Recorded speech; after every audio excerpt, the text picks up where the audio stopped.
After millennia of triumphs, Egypt's story unfolds through the ordinary lives of its farmers, artisans, scribes, and priests. As sunlight spills across the floodplains, farmers walk to the fields carrying wooden plows and seed baskets.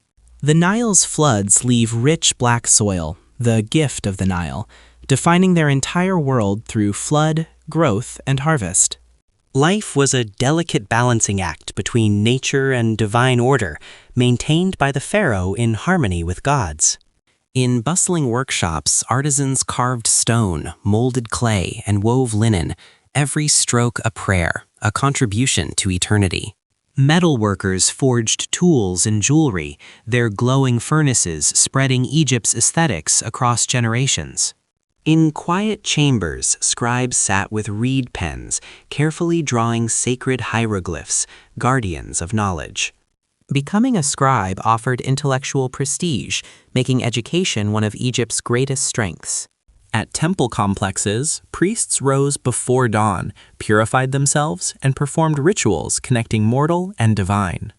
Temples were the beating heart of religion, economy, and governance, their alignment with stars revealing deep understanding of the heavens. Egypt's worldview was shaped by belief in the afterlife. Death was not an ending, but a transformation.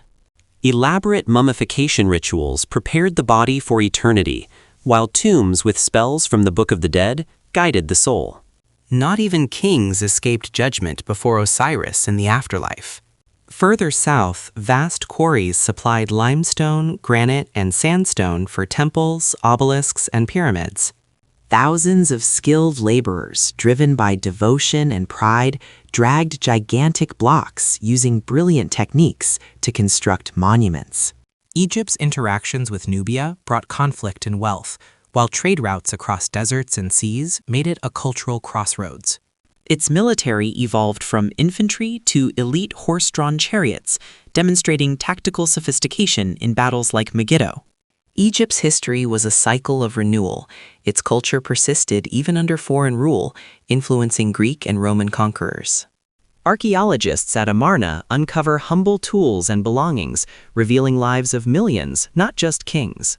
In the Siwa oasis, oracles spoke prophetic words, with kings like Alexander seeking guidance, spreading Egypt's mysticism. Alexandria became a beacon of knowledge, its great library housing scholars who mapped stars, measured Earth, and designed steam-powered devices. Egypt reinvented its identity through Christianity and Islam, yet the ancient spirit persisted in its architecture and relationship with the Nile. Modern discoveries like Tutankhamun's tomb and advanced technology studying mummies bring the past to vivid life. The story of Egypt begins long before pyramids towered over the desert. It begins with a river, an endless ribbon of life cutting through scorching sand. At the break of dawn, the Nile glows golden, and along its banks, the first settlers slowly awaken.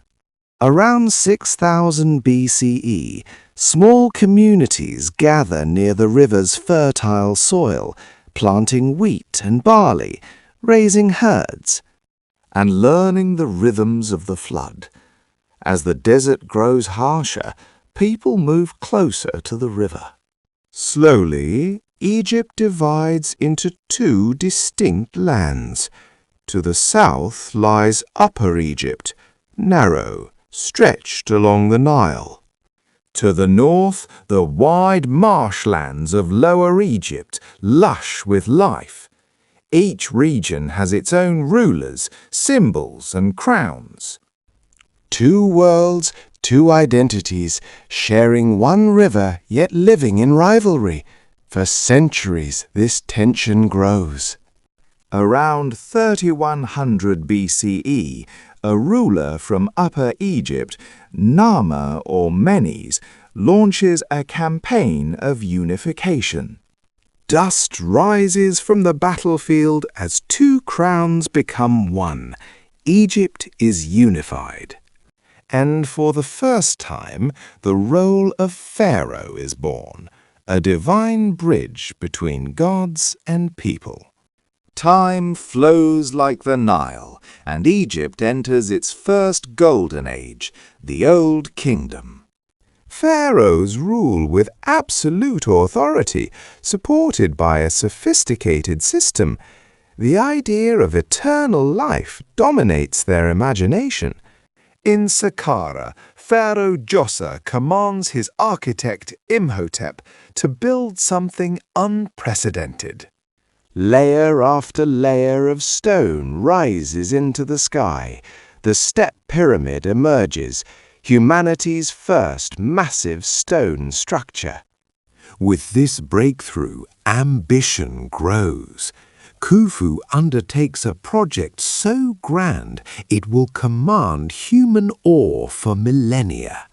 The Great Pyramid of Giza rises from the desert like a mountain built by human hands. Its stones weigh tons but fit together with precision.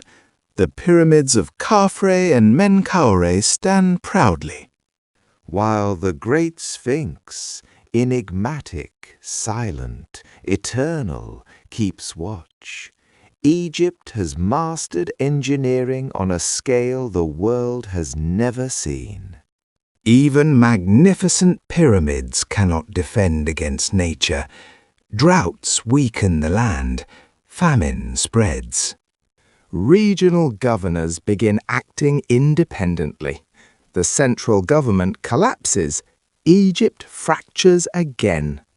Excitedly, Mentuhotep II reunifies the land, bringing stability and beginning the Middle Kingdom. Pharaohs now focus on administration, irrigation, art, and literature. Great works like The Tale of Sinuhe emerge. From the northeast come the Hyksos, warriors skilled in horse-drawn chariots and advanced weaponry. Egypt, once the conqueror, becomes the conquered. But in the south, Theban princes study the invaders' methods. They learn, they adapt. Around 1550 BCE, Ahmose I drives out the Hyksos, beginning the New Kingdom, the most powerful era in Egyptian history. Pharaohs now command armies, expand territory, and extract tribute from far-off lands. Egypt becomes an empire. Among these rulers emerges Hatshepsut. She declares herself pharaoh, the first great female ruler of Egypt. Her reign is marked not by war but by prosperity. She sends expeditions to Punt, bringing back exotic treasures. Under her rule, Egypt flourishes in stability and wealth. She orders the construction of spectacular temples.